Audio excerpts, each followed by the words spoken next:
Stop taking walk-ins. Tomorrow. Forever.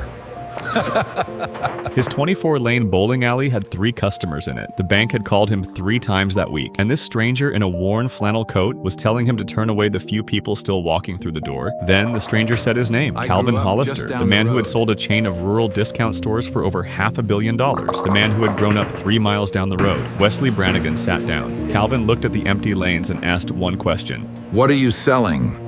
And to who? Bowling games. To anyone who walks in.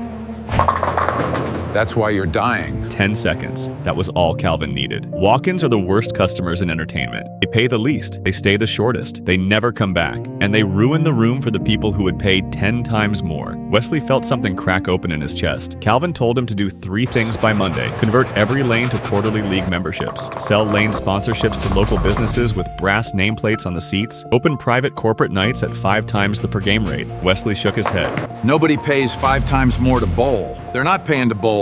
They're paying to own Thursday night. 3 weeks later, 18 local companies had signed quarterly league deals. An insurance firm bought every Thursday for 12 weeks straight. A construction crew bolted a brass plate to lane 4. A dental office bought naming rights to lane 7. A law office took lane 12 and put a custom logo above the ball return. By week 6, Pinewood Lanes had a waiting list.